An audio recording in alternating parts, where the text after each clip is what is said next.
Com vocês, Matt Pat. Is that me? Thank you.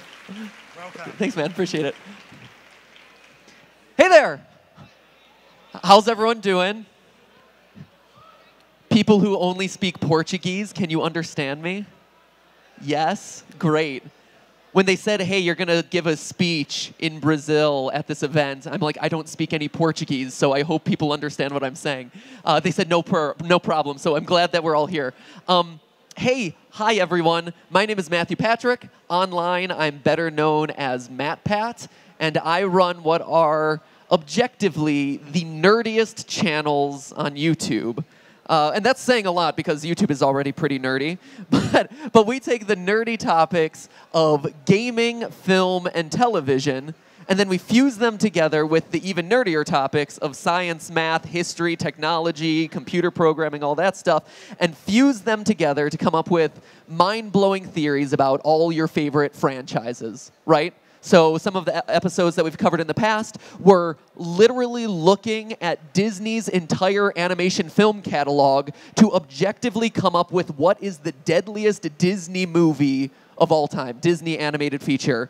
It ended up being around like 1 million deaths. Alice in Wonderland, impressive count because it killed, I think, 14 people, 12 of which were small babies. Very strange. Or another example is, if you're familiar with the Legend of Zelda video game series, we did a whole topic on whether Link in that series was dead in one of the games because he actually physically goes through the process of grief, the 5 stages of grief as he goes through the course of the game. And is it symbolic of him actually being dead? So long story short, I'm a nerd, and I've used my nerddom to really help build out my digital video presence here on YouTube, across all social media. At this point, we have, I believe, 11, 18, about 20 million subscribers on YouTube across our channels, and 27 million total followers across all social media online outlets. But at the end of the day, the thing is, like, it's all fueled based on my personal nerddom. And when I say that, what I mean is that I have a weird background. I actually was originally a theater major and a neuroscience major, which seems odd, right? Like, here's a theater kid, here's a science kid. Those two things make perfect sense together, right? They didn't. And quite honestly, my majors in college, I didn't really have a good idea of what I wanted to do with them. I thought, hey, I'm going to go do theater, but this neuroscience thing, that'll be useful at some point. That'll actually pay off for me at some point. Little did I expect that that would be more true than I ever would have anticipated. And so the reason I'm talking about this is Campus Party is an interesting event, and I've been really excited to learn about it all throughout today because it's this interesting merging, this fascinating conglomeration of gaming communities and maker communities and marketing communities and creators, and all of these worlds combining to create really cool things that are shaping the future of entertainment, the future of technology, the future of where we're all headed. And when I look at these interesting mergings that come together to create better artwork and better entertainment, I think of YouTube.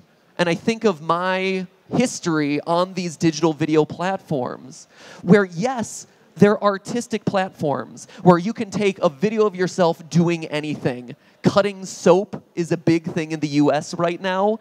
Videos of people literally cutting soap with knives. It's very stupid, but it's very popular. To, doing vlogs of your life, like watch me go through my day-to-day.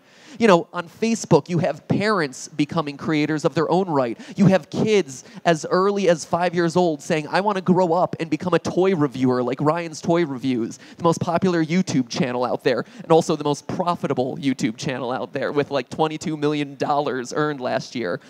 So they're artistic platforms, but they're also built on a foundation of science. Just like my college major here, where I was a theater kid, I was an art kid, but I was working also in psychology. and in neuroscience. And it's one of those things where all of a sudden you have this interesting conglomeration in digital video, in the digital video ecosystem, on all these various platforms, that they're creative endeavors, but their bedrock, what they are built on, is numbers, formulas, algorithms. Computers are deciding what is good content from what is bad content. There are formulas and teams of engineers in place deciding, come up with a numerical score to tell me, is this something that should see more views? Would this viewer actually like to see this or not? It's all based on data. And in my history of working in entertainment and in the creative fields, I've learned that a lot of people are scared of that merging. You have the data side who are scared of the creative side. They're like, it's too unpredictable. Everything is imprecise. It's all based on gut feelings. There is no measurement in place. How do I know if something is successful or not? It's too much of a gamble. And on the creative side, you have creators who are like, numbers scare me. I don't do math. I don't want my content to just become formulaic. It's exciting because it's human. It's coming spontaneously. It's the creative process. Don't mix your numbers in with what I'm doing, because at the end of the day, that takes away from the creativity of it all. And so today, in the spirit of Campus Party and in the spirit of kind of different worlds merging and where the digital video ecosystem is right now, I wanted to talk to you a little bit about my story and about how data and creativity come together to create something cooler, more exciting, and more powerful than you could ever imagine. And how data actively comes in and helps formulate how we're programming our channels, how we're maneuvering our way through this new digital video ecosystem, and how the data is ultimately not scary and instead is helping us to make our creative end product better, and in turn help us achieve the levels of success that we've had on the channels and as we've grown our business. So, take you all the way back 8 years. We've been doing the channels 8 years now. 8 years ago, I was at my lowest of lows. I was out of a job. I was transitioning out of theater. The US and the world at whole, but definitely the US, was in a state of in a state of recession. And no one wanted to take a chance on someone who didn't have marketable hard skills. They didn't want to take a chance on the weird theater kid, which I was. And so I came up with this idea of a show that I wanted to do that fused education and gaming, that taught people through the lens of all their favorite things, as a means of boosting my resume, as a means of ultimately getting me a job. So just out of the blue, I create this product called Game Theory. I create videos, and I'm happy with it. I put it up online. It gets a couple thousand views. I'm like, wow, it got a couple thousand views. That's really exciting. People must be responding to this. But how can I make it better? How can I improve what people are watching so that they're excited to watch more of it, so that it better matches all the stuff that they want to engage with? So I can be delivering them a better creative product at the end of the line, because at the end of the day, as an entertainer, that is my job, to design the most entertaining, exciting, creative product for them at the other end. And so I turned to data. I used my background in psychology and in neuroscience to actually look at the data, because all these digital video platforms give you so much data at your fingertips. So initially, one of the first things that I looked at was what you see behind me, a retention graph, right? Where YouTube and Facebook and all these platforms will show you in real time, as your video plays, where are viewers watching and where are you losing them? Where are they dropping off? And so from that, you're able to decide, wow, people really responded when I do X, and I really lose them when I do Y. Is anyone familiar with the US show Jerry Springer? No? Good on you. You're probably the better off for it. Jerry Springer is a really trashy talk show, like midday talk show in the US. Like, oh, you had my son's babies, or whatever, like all the drama stuff. They fight each other, they get into a fist fight, hair gets pulled, clothes get ripped off. So me, in my early days of creating this gaming entertainment education show, I created something at the very end of every episode that was kind of a summary, a conclusion statement of what everyone had just watched. I called it Matt Pat's Final Thought. It was inspired by the final thing in the Jerry Springer show. It was Jerry's final thought. A good time to round up the conclusions of the episode that they had just watched. And I'm like, this is fine. This is cool. It's part of the creative product that I've envisioned. I turn to the retention graph, and I see that every episode that I've uploaded sees a weird dip towards the end of the episode where I lose 15% of the audience. I see one of those drops that you see in the graph behind me. This isn't my graph, by the way. This is a terrible graph. This is from a client that we've consulted with and how they can improve their stuff. But I see this dip, right? And I'm like, that's weird. It seems to always be timed with Matt Pat's final thought. So I, without changing anything in the way that I script my show, I just remove the graphic and the words. Now it's time for Matt Pat's final thought. The episode itself stays the same. All of a sudden, the very next episode, 15% retains all the way through to the end. And so where I was originally losing a large number of people minutes before my episode ended, instead I was able to retain them through to the end, which in turn YouTube and other digital platforms reward you for. They give you more promotion, they give you more views because you're holding the audience longer on the platform. And it was one small little tweak that, to my knowledge, I would have never come up with on my own, but the data didn't lie. And at the end, it created a more exciting, more interesting product for the people who are watching at home. So data can be powerful. It can help you shape your content in a way that's going to resonate with audiences better. Also things like your programming, right? So here we have, I get questions a lot of times on YouTube. There's so many topics, there's so many videos, there's so many people competing for your attention. A couple hours ago, we were talking about the attention-based economy. There you are, right there. We were talking about the attention-based economy over there on one of the smaller stages. Everyone is competing for your time, your clicks, and your attention. You know, they're competing for your dollars. Your attention is their money at the end of the day. And so how do you optimize for that? Impressions are, this funnel right here is a great way to kind of showcase that. So based on the number of impressions that any single video of ours is getting, we're able to understand, is this a relevant topic to our audience? And also, more importantly, is this a relevant topic to the platform that we're operating on? Is this something that YouTube or Twitter or Facebook or whoever wants to share with the audiences of this platform, or is it something that isn't resonating with anyone?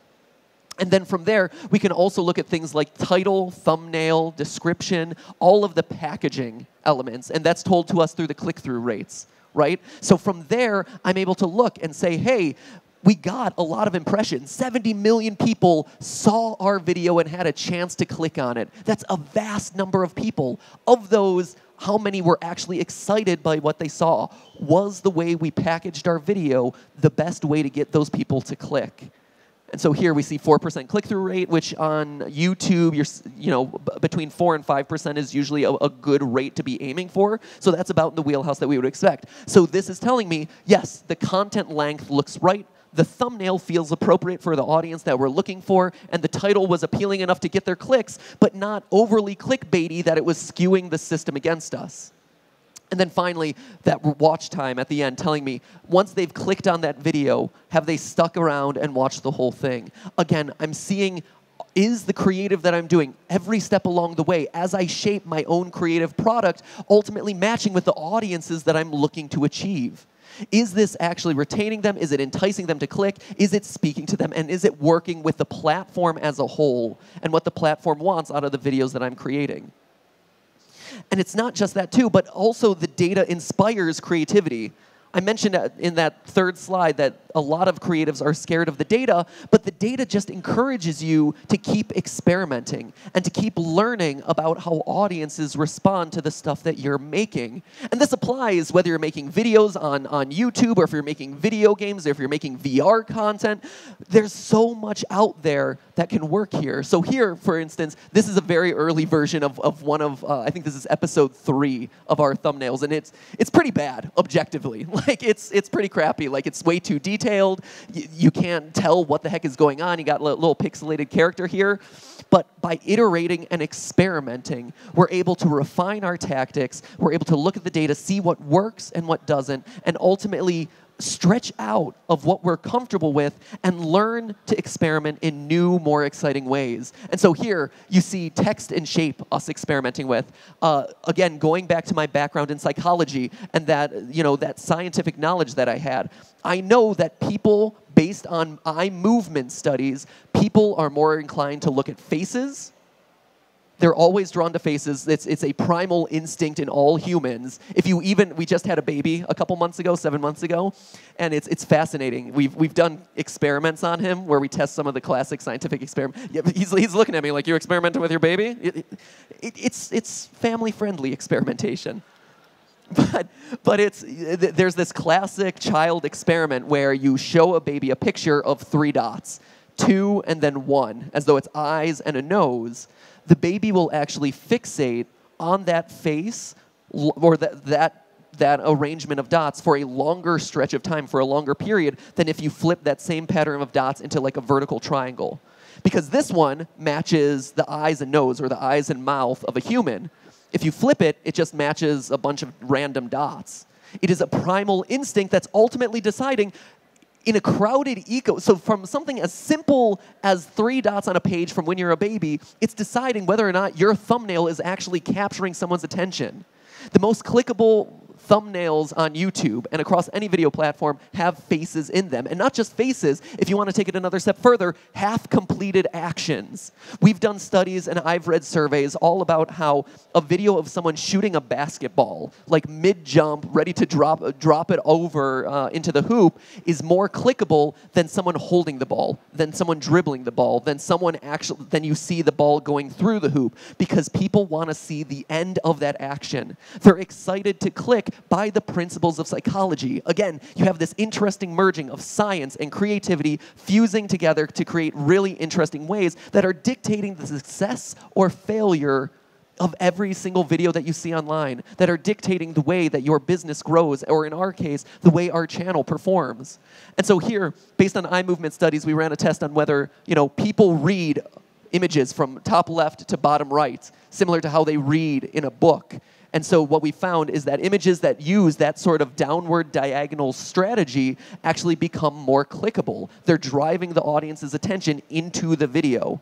And then from there, the data just continues to encourage us to iterate and expand and perform. So, wow, that's a really ugly color of green you have there, but it's really eye-catching. So let's run a test, see if it works. And it does. The more glaring, the brighter colors capture people's attention. They get higher performance, and so on and so forth down the line. The data has gotten us and other creators away from being superstitious about just doing things because, well, it worked before, and actually going back and analyzing the performance of every single experiment that we do, and encourages us to continue stretching ourselves, encourages us to continue being creative with our product. The merging of science, math, and creativity, artistry. So overall, that in the early days, those sorts of experiments, that sort of data helped me to understand the creative product that we were making, to make sure that every single video, that every single upload that we had was optimized for the people who were watching it. It was optimized from the packaging standpoint, title, thumbnail, and optimized from the actual content inside. It was the right length, and also the right length, and also the right kind of tenor of storytelling to keep people watching as long as possible. And thankfully, we were lucky enough to, based on those data-driven decisions, we were able to find a substantial audience. People were no longer watching in the thousands, they were watching in the tens of thousands and the hundreds of thousands, and now in the millions and tens of millions when we upload videos. And so now, at this point, you're achieving such a scale, it becomes important not just to understand your own content and how people are watching, but who these people watching actually are. What do they care about? What do they value? What is important to them? Sure, anyone can point, and all these platforms will offer you like, oh yeah, you're a 30-70 male-female split, between the ages of 18 and 34. Great. That doesn't tell me anything about their life experiences, about their personalities, about the way they perceive the world and process the stimuli that are coming in on a day-to-day basis. And so, like, for instance here, you see this group of pictures. Which one of those people is a fan of game theory, the show that we create? Who watches that? You know, I could just have my gut and say, oh, well, you know, this guy here, he looks like a gamer or whatever. The truth is all of them are. They all come from Instagram followers of our channel. And you wouldn't know that unless you take the time to actually understand them. And as your audience grows and as you become, you know, wanting to spread the word of your product or speak to more human experiences out there, it's important, whether you're a marketer, a gamer, a developer, a maker, what have you, to understand who you're talking to understand who they are as a person. And so we did that in quite a literal way by asking. Because at the end of the day, I don't know if you guys have noticed this, but online, people are very eager to give their opinion on things. This might come as a surprise to some people, especially if they can give their opinion on things and stay anonymous about it. Oh boy, they are very eager to let you know how they really feel at that point. And so, you know, us being an experimental channel, a data-driven channel, a scientific channel, we asked them, hey, we want to do a video that features you and that analyzes you as a person, not as a number, not as one of the millions of people who are watching our show or subscribed to our channel, but you as a human being. And so we asked them for this episode on Life is Strange, which is a game all about kind of life or death choices. The choices you make ultimately decide whether your friend lives or dies at the end of the game. And we wanted to ask, hey, will you take this personality assessment for us? And they said yes. In fact, 300,000 people in the first week of that video going live spent the 15 minutes it took to do this whole personality assessment and then respond to us in a survey letting us know what their answers were and what their opinions were. And it was incredible because for the first time, we were able to see the entire personality spectrum of our audience. And it was fascinating because is anyone out here familiar with the Myers-Briggs test, first off? Okay, so not too many. So basically what the Myers-Briggs does, and if you've never done it, I highly recommend it, but basically it breaks down your personality into one of 16 different categories. And all the categories have fun names like the guardian and the mentor and the entrepreneur and this and that. But it breaks it down into one of 16 different categories based on 4 different letters.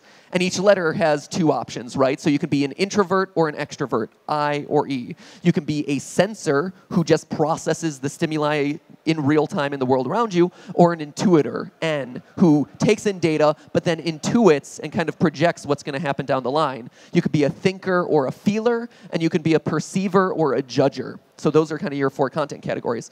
And what we found via this personality test was actually pretty interesting, right?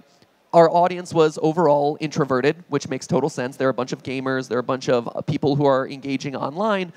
But what we found was that whereas most categories have a 50-50 breakdown in terms of the worldwide population, when it came to our audience, intuitors versus sensors, that second kind of differentiator, for us, it was the flip of global populations. In the world, 75% of people are sensors. They take in real-world data, and they don't extrapolate that much. Intuitors are 25%. But for us, it was the exact opposite. 75% of the people who consume our stuff are N personality types versus 25% who aren't. They're sensors. And all of a sudden, that informed us about the people who watch. It taught us that, wow, now we can relate to them based on the way that they think and process the world. And we can also shape our creative product to speak to them in a way that they understand and in a way that other things might not speak to them in the same way. We can say, hey, we understand that your brain works and functions a little bit differently than everyone else, and that's okay. It's perfectly valid, and we are one of those people with you. We are a community of intuitors. And that helps shape the way that we view our content and how we roll out different episodes. Same thing here with, we did another one based on the success of that with Fortnite. Anyone ever heard of Fortnite? Yeah, right, I figure. So Fortnite, obviously the biggest game in the world right now, has been for about like the last year and a half, crushing everything, breaking all sorts of records. And we wanted to look at the question of, does Fortnite and gaming in general cause aggression in players? because you had all the talk shows being like, this is dangerous for the kids. And we're like, is it really? And so, again, we asked our audience to take a survey. And again, 300,000 people responded in that first week period. And we found that no, it doesn't. In fact, it encourages pro-social behavior. These are places where introverted gamers, individuals, see online relationships and are comfortable engaging with them. That they see their online personality as important, if not more important, than the way that they project themselves to the outside world. That their online friendships are more important than the people that they're talking to in school or in class or in their workplace. And again, it was a complete different shift because all of the other media talk shows and this and that are talking about how this is a dangerous activity when it couldn't be further from the truth. It's encouraging a generation of people who are uncomfortable in social situations to actually get comfortable in social situations, to learn pro-social behavior in a battlefield that is very comfortable for them to engage with. It also helped us refine our creative product because all of a sudden we were able to understand that this survey was actually taken by younger audience members. And so we were able to see, wow, certain ones of our episodes appeal to younger audiences versus certain ones that are older audiences. We thought it used to be just a general spectrum of viewers, but you actually got to see and parse out older versus younger viewers, and that in turn affects the way that we script episodes now as far as what references are we dropping in? What memes are we dropping in? What other channels do those people know? What other pop culture references are they familiar with? How can we best speak to them on their own level? The last thing I'll talk about when it comes to understanding your audience, though, and this is another interesting one, was on the release of Super Smash Bros. Ultimate, which came out at the end of last year. We asked them to take the Myers-Briggs personality test to see what personality types most aligned with certain characters. 500,000 people took the survey in the first week, and the results were actually surprising. The personality types weren't quite as tied together as we expected, but what was interesting was geographic differences. That certain geographies ultimately dictated what characters these players were choosing. We found, interestingly enough, that in Spanish-speaking territories, gamers were more likely to choose the characters from the Castlevania series, which is all about fighting Dracula and demons and devils. It's a very religious. It's a game filled with a lot of religious symbolism and symbology. Which was really fascinating. In India, a lot of gamers actually overcorrected for Pac-Man, which, again, is one of those classic arcade games that people all across the world understand, and they weren't as familiar with some of the newer characters. So again, all of these examples are understanding our audience and our user and our end product or whatever as from a personality level, from a demographic, and from an age level, and then finally from a geographic level. It's easy to assume that, everyone's all in the same, and anyone who watches a TV show all thinks and functions the same, but this gives us a level of nuance, a level of understanding, and a level of appreciation of our audience that no one has ever been able to achieve before, and it's incredibly exciting and incredibly powerful because we're able to speak to them not as a general viewer of an online show that's super nerdy, but instead talk to them as an individual who thinks, feels, and lives in a very specific location of the world. And it's not just the structured data either. One of the other fascinating things is this rise of unstructured data that we're seeing, tech companies talking about, marketers talking about, and yes, now us at, on the YouTube channels talking about, where structured data is all the things that fits really neatly into an Excel spreadsheet. Right? It's all the things that I mentioned before, like the viewer demographic data, male or female. Are they, what age are they? Did they click on that video or not? Yes or no? How did they comment? Did they not? Unstructured data are the feelings. They're the emotions. They're the things that don't fit neatly into a cell of Excel spreadsheet, but instead just kind of exist holistically. Things like, hey, what type of fans come to events? How much fan art is being derived off of different franchises that we cover? Who is making that fan art? Who is buying merchandise? What type of comments are people saying? How excited are they to see you? And when they engage with you, what are they saying to you? That is unstructured data, and you're starting to see computers starting to understand this by filtering in tons of comment threads and things like that, starting to be able to make decisions based off of that unstructured data. Now, obviously, us humans, we're not able to process that much data, but it's something that we've been actually working on to understand with our audience as well, to better, market to them the way that they want to engage with us, right? And so all of a sudden, we noticed that, wow, when we sell any sort of merchandise, when we create any sort of product, the people who are engaging with it the most, the people who are making those purchases, the pictures that we see coming back tend to be female. Even though we're a much more heavily male-skewing channel based on the demographics. But the females seem to be the ones who are the first to buy the items and then are excited to share how they look coming back.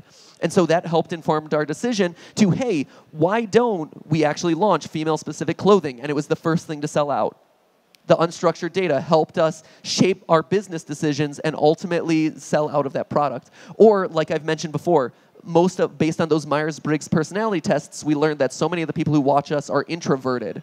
And those introverts, they don't want to be flashy in public. Instead, they want longer, larger, body unconscious items that they can hide in, that they can kind of keep warm in. And so we launched a whole line of hoodies and kind of oversized gear. And again, the response was incredible, much better than previous other merchandise launches, because we were speaking to them and selling them the things that most aligned with what they were excited about, what they were most interested in, because we have an understanding of them and we have an appreciation and a respect for those audience members. And so from that's how we've kind of shaped the growth and expansion and what we do and how we do it. And then finally, looking at other businesses as well, right? So again, earlier on the stage over there, we were talking, what if you're new on YouTube or on any of these digital platforms? What if if you have a product to sell, you have a show that you want to do, you have something that you want to get out to the world, how do you do it? What tips do you have? And the first and most important thing is you don't need necessarily all this data to understand it, but what you do need is this idea of understanding the ecosystem you're working in, of actually watching and consuming or being aware and researching all the other products that you're competing with, all the other shows that are in the market with you. What are they doing right? What are they doing wrong? I cannot tell you how many brands we work with who have never watched an actual YouTube video, who can't cite YouTube or popular YouTubers. I cannot tell you how many brands aren't aware of, the other popular video games that are launching in any given year because they're so fixated on their own thing. But if you don't know the state of the ecosystem that you're working in, how can you expect to succeed? How can you expect to differentiate yourself? And how can you expect to make sure that other people are excited about what you're doing if you don't know what they're excited about? So looking out into the world and looking at data that isn't your own data, but also the data of everyone around you. What is popular? What is working? What exists? What is getting comments? What is being talked about? What is getting buzz? And so that's helped shape our future growth decisions. So we started with game theory back in 2011, and then 4 years later we launched film theory because we saw through that unstructured data that if we wanted to grow our business, film was the thing that people were requesting heavily, time and time again, over and over again. And then at a certain point, we wanted more turnkey opportunities to talk with the audience, which is why we launched a live stream. And on and on and on. And now as we look at kind of where do we expand next, it's like, okay, food seems to be, based on all the data, where that overlap is happening once again. And so that's one of the things that we're currently talking about. And it's important to note that, like, in today's digital ecosystem, and again, I don't care if you don't want to be a YouTuber. I don't care if you don't want to be on Twitter or on social media in general or whatever. But if you have a product that you're looking to get out there, if you have, a service that you want to sell, if you just want to engage with people around you on a deeper level, it's important to note that the levels of granularity that exist in today's world are so much more deliberate and definite than they ever have been before. I drafted up here this food category. This is a breakdown of a small smattering of the food content that exists on YouTube as we kind of research for this potential new channel. And you see that even within, like, for most people, you talk food content on YouTube, food videos. Yeah, but what type? Is it a health? Is it baking? Is it cooking? Is it editorial? Is it vlog? And then from there, is it a single personality, multiple personality? Are they showing their faces? Are they not? The level of specification and granularity is tremendous. I mean, there's the maker booth over there, and to draw another example, there's the maker booth of people who do incredible DIY projects, right? But not all DIY projects are the same. What sort of maker are you? Are you working in soft goods, or are you working in woodworking? Are you doing soldering? Are you doing metal work, metallurgy? Over in gaming, yeah, there's the gaming booth, but are you working in VR, AR, first-person shooters, indie game development, AAA game development? Again, it's one of those things that it's easy for us in this day and age where we are so inundated with so much data all the time to just kind of like look at different communities, look at different personalities, look at different groups of people and say, oh, those are gamers. Those are makers. Those are the marketers. But in order to truly understand people, in order to truly design products and services that resonate as firmly as possible with them, understand them to their level. Each of these little boxes is a culture all its own.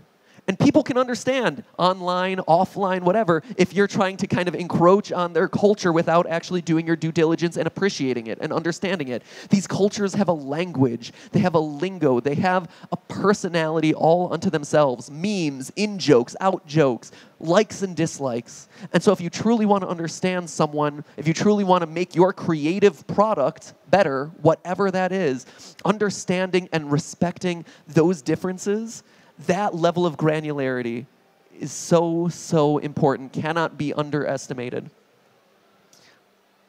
And then finally, and I think most importantly, is failing. So this whole time I've been talking about how data is useful, how it is beneficial to everyone in defining their creative product, in refining what they're doing, and really optimizing for the audiences that they're looking to target. And I highlighted a lot of the successes that we've had. Things like the launch of Film Theory. Hey, look at these incredibly successful surveys where hundreds of thousands of people got excited and took them. And now we know so much more about them. Look at how smart we are. But to look at only the success would be telling an incomplete story. Because in digital anything, in this online marketplace nowadays, you have to understand and be okay with failing. Failing is not a bad thing. Failing is a learning opportunity. It's a chance for you to see what went wrong and learn and grow and do better the next time. So on that previous slide, I kind of skipped over this one, but we do a lot of consulting for other companies. Right? We help companies like Lego and Facebook and Supercell and Viacom and stuff optimize their digital video presence, optimize for influencer campaigns, this and that, and understand the digital video ecosystem. And for one client, we actually, had to do a review of a big campaign that they did around this big tentpole program, an award show that they do every single year, and they did it in partnership with some brand and this and that, blah, blah, blah. So we come up with, our entire consulting deck of PowerPoint slides saying, here's everything that went right, but here's this section that went really wrong. Like, your Twitter strategy was terrible. You did every possible thing wrong. Not in a mean way, but like we went through point by point and said, hey, in the future, this is how you can improve. This is how you will get more results out of the things that you're creating. And our contacts at the company were like, you have to remove those slides. And we're like, why? Why would we remove those slides? It's important for, you guys to know what went right, but also what went wrong. And they're like, yeah, but the guy is going to be in the room who worked on that campaign. And we're like, good. He should be. This is important for him to hear. And they're like, oh, no, he might be offended by it. He might be, it might be offensive to him. And that's the sort of mentality here, why I want to call this out at the end, is the fact that data and iterating and doing all these things online, offline, what have you, failure isn't scary. It's not something you should shy away from. It's not something that you should hide in the sand and shield your eyes from. It's something that you need to be aware of. You need to develop a thick skin. It goes back to my theater days. You have to accept the notes from your director so that the scene can be better. It's not a personal attack on you. It's not saying that you're a failure. There's no reason to get defensive. It's to say, you know what?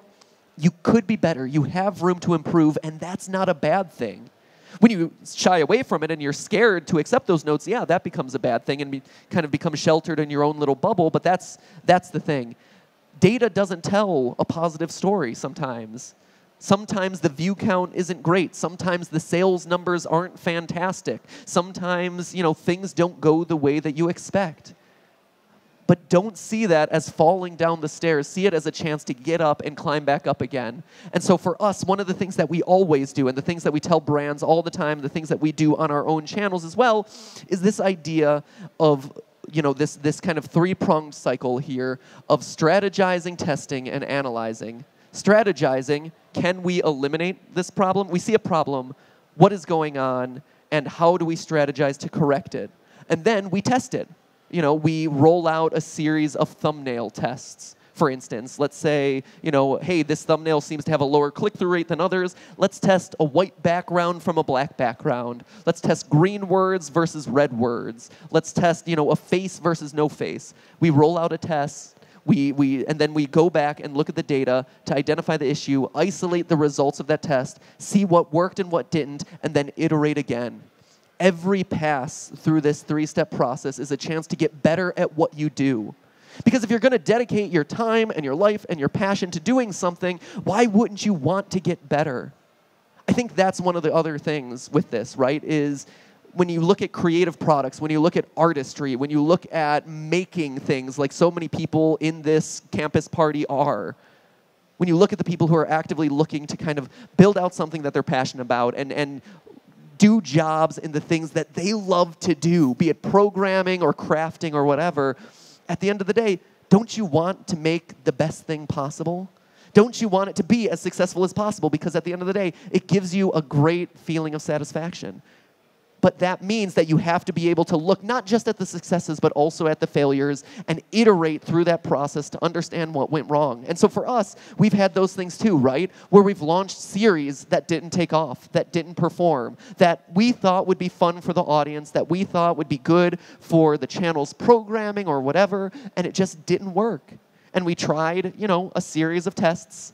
We did it for a series of weeks, and things just didn't take off. And that's okay. You wipe it away and you move on, especially in digital, where things are literally by the minute, by the day, by the week. There's a new meme on Twitter literally every 48 hours. Literally every 48 hours. It blows my mind where these things come from. But there's so much churn of content and video and stuff. Yes, it feels like a blow to you, but at the end of the day, the internet's moved on. They're waiting for the next thing. They're eager to get on to whatever the next step in the process is. And so you can also take a little bit of that mentality, say, yes, this didn't work quite as well, but we can keep moving forward. At the end of the day, the moral of the story here and the moral of this talk is this, is that data doesn't have to be scary, and that what Campus Party stands for, this merging of different communities, this appreciation of different art forms, this appreciation of all these different people with all these different interests, it creates better creative products. If you just, I know so many YouTubers who drop everything in their life and they're like, I'm going full on into YouTube, and all they do is fixate on their videos, and that's it. A lot of times those people, the videos they create just don't work.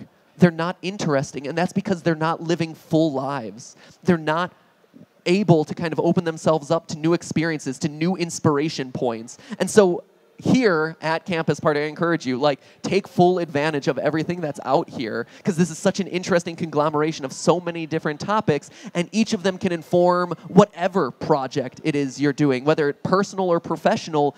All of it can inform you at the end of the day. It can make you better at all the things that you're looking to do. For us, we've experimented with VR storytelling on our channel because VR is just an exciting new medium to work in. We use the data all the time. We experiment with all sorts of different games and narratives.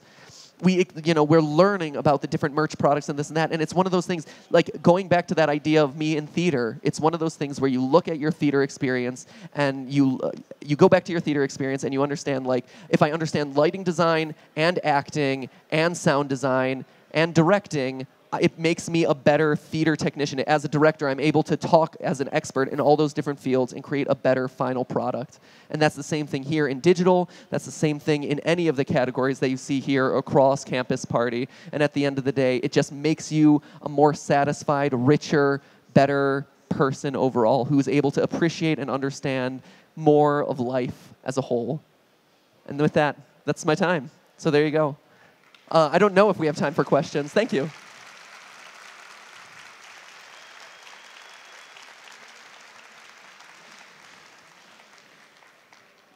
I believe questions, maybe?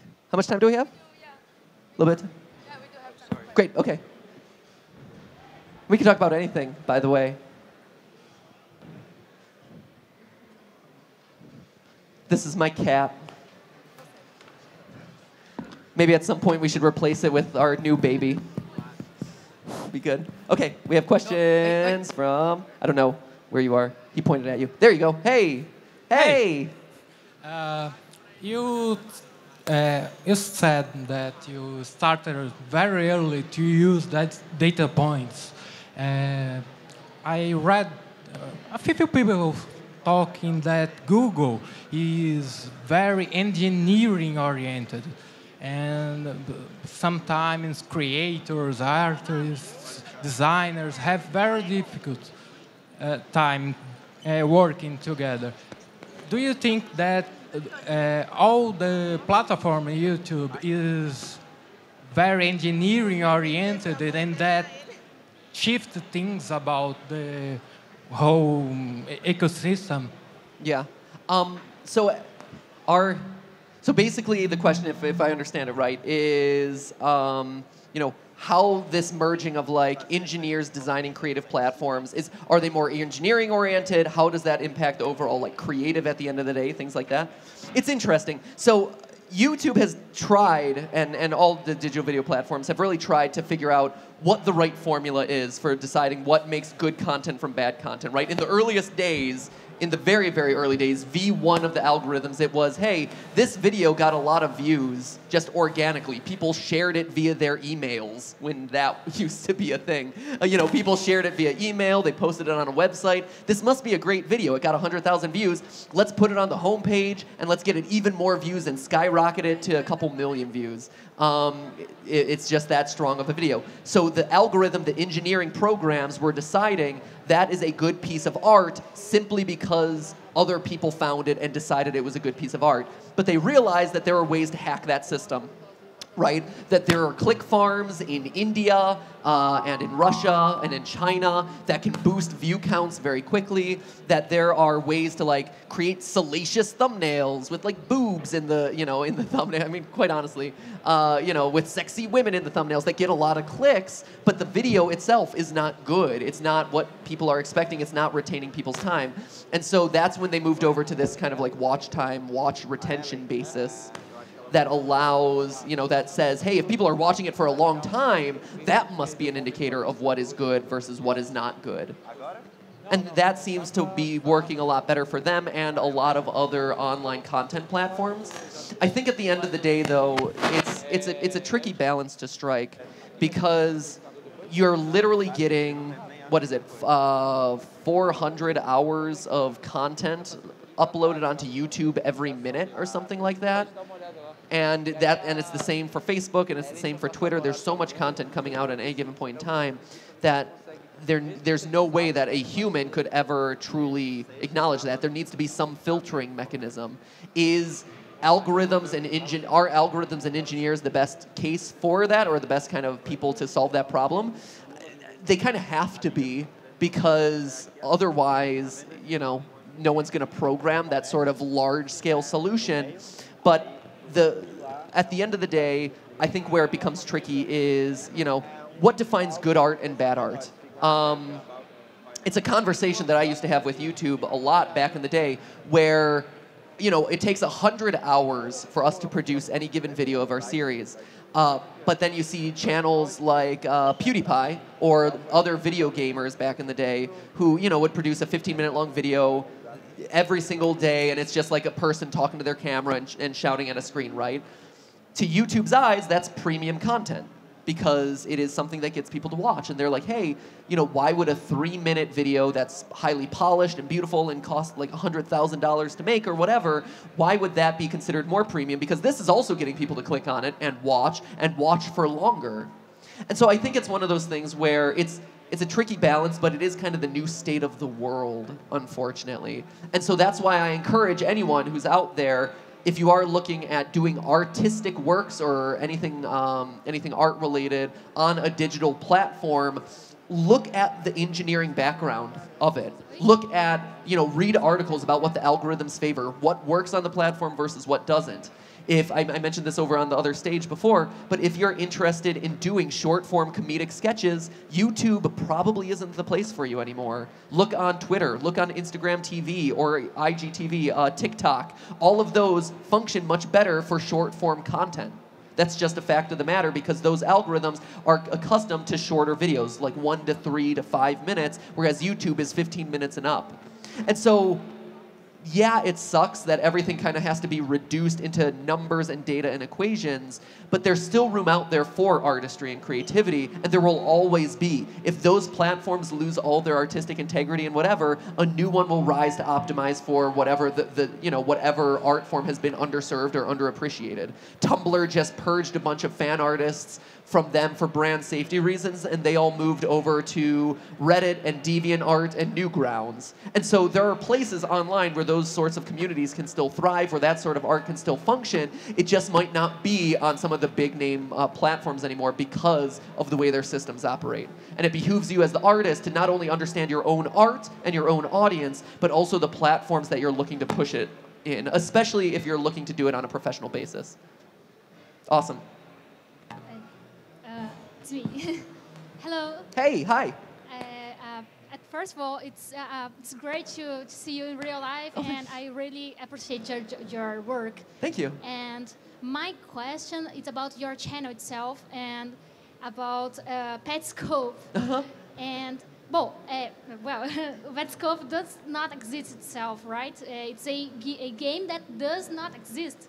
And how hard is to make a theory about something that does not exist? Yes. So for those of you who don't know, one of the recurring series that we have on game theory, one of the recurring topics that we cover is, again, like when it comes to artistry online, this is one of those really creative usages of it. A person has created a horror story, a mystery story of sorts, through the lens of a let's play. So someone who sits down and plays a video game, he's playing through a fictional video game that never existed called Petscope. And he's created this video game and he's created these fictional let's plays of a fake game, all to tell kind of this horror story of a haunted game. It's actually fascinating. It's one of the most creative, artistic uses of the medium of YouTube and of let's plays that I've ever seen. It's great. If you're interested, I totally would recommend checking it out. It's called Petscope, P-E-T-S-C-O-P. Now, as far as how hard is it for us to do theories on topics like that, where the thing doesn't actually exist, it is and it isn't hard, right? Because on one hand, if you look at it, it's a narrative, right? This creator who created this series and this game by proxy are telling a story, and they have a story to tell like a book. And so when we're crafting theories about where it's going or some of the solutions that are present in it, it's like trying to predict the ending of a book when you're halfway through it. Unlike a game where sometimes those things just don't exist, this time, the creator is purposely showing us stuff and revealing stuff to us in these videos that are clearly pointing to whatever his end game is, to whatever the conclusion of the series is. And actually, so as a result, it almost makes it a little bit easier because it allows us, like, hey, the question you always ask yourself is, why did the creator choose to put this into this video? Why did they choose to spotlight the calendars in Petscope for such a prolonged period of time? Why did they script it in that there's these awkward pauses in between, or the voices change, or these awkward dynamics? It kind of gives you a starting point of, this was chosen for a reason because they're a smart creator, so then my job is then why. On the other hand, like the bummer is you can't kind of work ahead. to a certain extent. Like if we're given a full game, we can just play ahead and look for all the Easter eggs and details, and we know that we have the complete story at that point. And I think that's why with a lot of our prediction episodes, both on film theory and on game theory, especially with Petscop, one of the things that always gets us is we're working with incomplete information. And so our predictions tend to be wrong a lot of times, even though narratively I think they're pretty good. Like I think we do a good job of predicting stuff, but because we're working with an incomplete set of cards, it's hard for us to necessarily know what new details the creators are going to put in. So I think that's the give and take of how do you design theories around half-completed works, if that makes sense. Thanks. Hey, Matt. Hey. My name is Daniel, and I love your channels. Thank you. Both of you. And I'm moving to Portugal in a couple months. Uh-huh. And I'm really concerned about the Article 13. Yeah. And how do you think that will change the way you gather all the data you gathered? If that will drastically change, and the overall art, internet art in general? Yeah, so for those of you who don't know, Article 13 is a pretty complex issue, but at the end of the day, like the shorthand of it is, it's like this legislation that's called the meme killer. It's happening mostly in Europe right now, but you're seeing more and more governments around the world talking about this. Basically, it's starting to put limitations or restrictions on fair use of other people's IP, right? So for us, we do that a lot. You know, we do like, hey, let's talk about Mario. Let's show Mario a bunch to analyze why he's probably a sociopath. Or, hey, let's talk about SpongeBob and whether or not he's an actual sponge, or if he, you know, if he's a dish sponge or whatever. You know, goofy stuff like that that we talk about. And Article 13 is looking to put restrictions on the way those sorts of creative IPs from other people can be utilized in things like memes, in things like YouTube videos, so that way the original content holder ultimately owns all the credit. YouTube has come out in force in recent months to really rally against this, saying, hey, if this passes, Europe suddenly has to become a bubble of content where nothing that's produced in it can go out, and vice versa, nothing that's produced outside of it can go in, because it will breach this new law of anything that's uploaded onto our platform cannot have someone else's IP. And I say, you know, film and video game stuff, but I'm also referring to, you know, I'm also referring to like tattoos. The tattoo is technically owned, the image of the tattoo is technically owned by the original artist. I'm talking about things like paintings on walls or logos. All of that can now, under kind of the proposed language of Article 13, be like it wouldn't be able to make it up onto YouTube because it would be claimed by the original content owner, and YouTube has to protect itself because Article 13 throws away safe harbor, this and that. How does that change things? I mean, in a lot of ways, we were talking about artistry before and how algorithms are deciding good art versus bad art. The thing is, whether or not the algorithm chooses to feature it or not feature it or whatever, at least the art still exists. At least someone was able to make it and upload it onto a site and potentially get views. Whether or not it, you know, worked in the algorithm and got suggested video traffic and this and that doesn't matter. At least it's there and it had an outlet.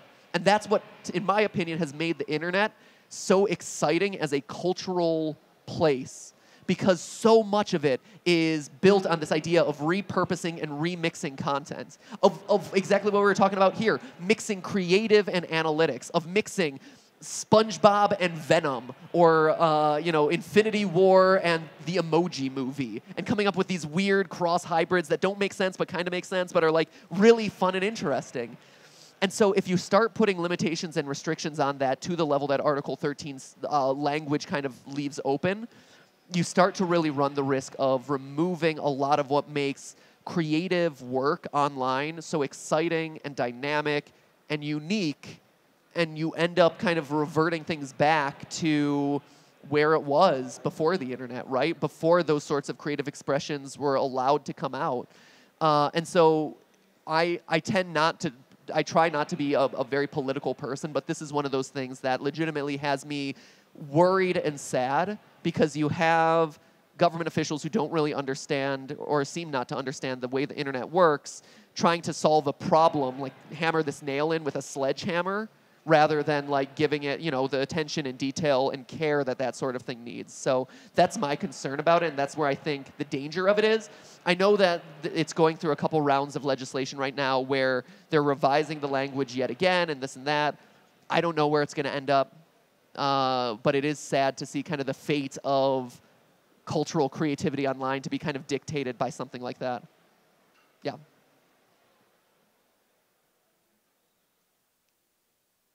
Hi there, Matt. Hey. It's the most random thing. I never thought that I would meet you so close. For me, you were just a voice, and you have more meat than that. I do, yes, I know. I'm a physical human being. Yeah, that's so weird. It's very odd. I'm a physical being who's actually, overdue for like a workout or something. I've been sitting on planes for like the last 16 hours. My body is like, Gives a nice theory. Should work on that. Thank you. This links actually to one of my questions, is two. You being here proves that you are more accessible than you might be, being an icon. You are an icon. There's 11,000 people subscribe to your channel, 1,000 million people subscribe to your channel. And for me, that I'm Brazilian, you seems unreachable, but not that much. I'm talking to you right now. You are. Have you ever thought that you might work with somebody that considers herself your fan? What do you think about this? Uh-huh. And do you think there's a mechanical way of doing viral content, or is it just something that comes from inspiration? Like, I was filming my cat and he threw 3 backflips and I just put it on YouTube and it, whoa! There's a mechanical way, or is it just thing by nature? So, first off, to the idea of like being unreachable, actually one of the reasons why we started the live stream a couple years ago was because at that point the channel had 8 million subscribers, and we're like, hey, we want a chance to talk with our audience on a regular basis. Like, even though we have this huge number of people who are watching us, we want to make sure that they understand that we're still accessible, available, and eager to talk to them and hear from them. So, like, live streaming allows us the ability to achieve a sense of scale in having conversations like this one online. So that was the whole impetus behind that. So I totally understand what you're talking about there. As far as, let's see, you asked about working with a fan. So actually, fun fact, a lot of our editors, so at this point, because it takes 100 hours to produce a video, and we produce at least 2 videos a week, that's 200 hours of video time. We have about like 4 videos like actually being edited at any given point in time, and we have about 6 in the process of being researched at any given time. So there's a lot going on that we're having to juggle. But especially on the editing side, a lot of our editors started as fans of the channel. I tend to choose a lot of editors off of videos that are either submitted onto our subreddit or just that exist online of people who are mocking or mimicking or doing their own riff on the game theory edit style. And I'll see, wow, this person, without me having to instruct them at all, gets it. They get the jokes, they get the kind of bounciness of the edits, they get the pop culture references. Yeah, they understand it. And so, especially on that side of things, like being able to reach out to them and say, hey, like, you did this for fun, I'd love to have you as part of the team, or like, would you at least like to audition as part of the team? That's where I've found a lot of really good editors who've worked with us for a couple years now. And then and it's interesting now too, because at this point we've been doing the channel for coming up on 8 years, and it's interesting how times change where we still get people being like, oh my gosh, I love your show, it's great. But now I'm also starting to get, because we're starting to become old people on YouTube, we're starting to get people who are like, I grew up watching you. And it's like, whoa, right? It's like, oh man, oh geez, 8 years. And it's cool because like they'll be like, oh my gosh, you were like my Bill Nye the Science Guy. Like, I grew up watching you. And what we're finding is one of our best, we have a team of researchers who are constantly like looking at things and helping me to kind of like parse through a lot of the science for stuff that I'm not familiar with, or a lot of the like, Mario has like hundreds of games, and so we all kind of contribute and stuff like that. But we have this one researcher who grew up watching you, watching game theory, and is actually one of our best researchers and writers. because we were his childhood show. And now that he's in high school, he's able to really understand the format to an extent that a lot of other people that we've tried out for the roles, that we've tested out, that we've worked with, haven't been able to truly get or understand. So so absolutely, that's totally something that we actively do. And then as far as, what was the other question? I was just rambling.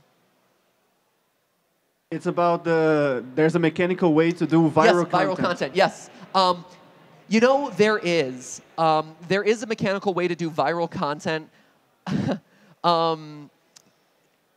And it's interesting. It's one part exploiting algorithms, and it's another part using ad spend, like digital video ad spend, to get your content in front of people's eyes, so that way they can mimic it and accelerate it and grow it, right? So Netflix, if you're looking for mechanical viral content, look at Netflix's strategy. And a great example of this is the Bird Box Challenge, where Bird Box, had, which is on Netflix. It's a movie about people who have to wear blindfolds because if they see this monster, it immediately kills them, basically. And it hugely successful. The movie's okay. It's fine. It's kind of fun. But hugely successful, and everyone was watching it.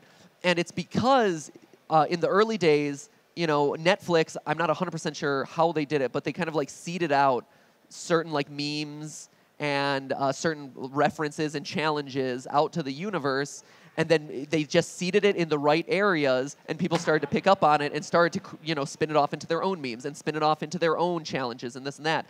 And so Netflix is doing a really good job of being able to manufacture that level of viral content. But there's also other things that humans are formulaic to a lot of ways, and so there are certain things that you can really rely on that will get people excited to share your content, excited to engage with it or kind of amplify it, right?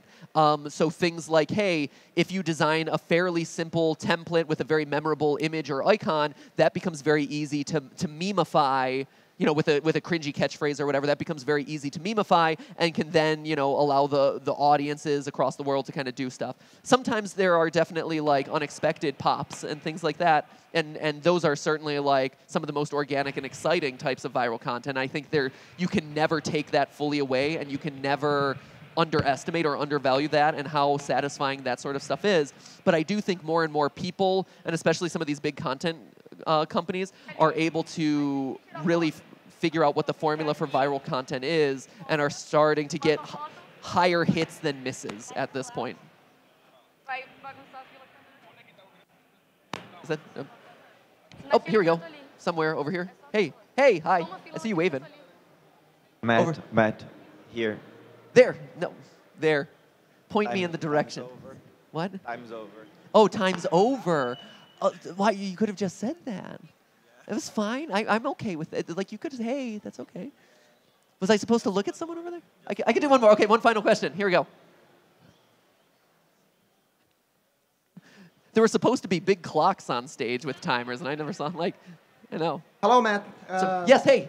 Hey, I would like to ask you about, you were talking about how you have to match your content to the public that is watching you, and how those that often follows a pattern that you kind of base your content around.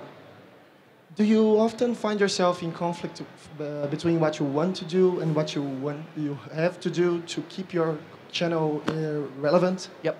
So question is... How do you deal with that? Yep, absolutely. So a question here is basically, how do you find the balance, or do I find myself conflicted between doing the content that I want to do versus the content that I feel like I have to do based on the expectations of the audience or the expectations of the platform that we're working on, right? And it's a great question, and I think a lot of creators and artists struggle with this sort of thing, and YouTubers struggle with this sort of thing. And honestly, for me, it's a balancing act, right? Where as I look at the programming calendar, as I decide what future videos we're going to do, what sort of content that we're going to create, I try to kind of balance it to this episode we know is in everyone's wheelhouse. We know the audience is going to be really excited about it. It's going to work with the algorithm. Great. Let's do a couple more experimental things about a game that I really like or a topic that I just read an article about that I really want to kind of feature in an episode. It may perform, it may not. We'll see. It's kind of an experiment. But that's one for me, being creatively satisfied. And then just balancing it back out and kind of bringing yourself back up on an upswing with something that you know works. And I think a lot of creators, and I know this from talking to them, they fall into this trap of every single thing I do, I have to love. And every single video I produce has to be from the heart, like it has to be super passionate. And yeah, in an ideal world, it would be, honestly. In an ideal world, that'd be great. But the problem is digital video is a treadmill. And in success, if you are able to make this into a job, into a business, into a life, you do have to sacrifice some things.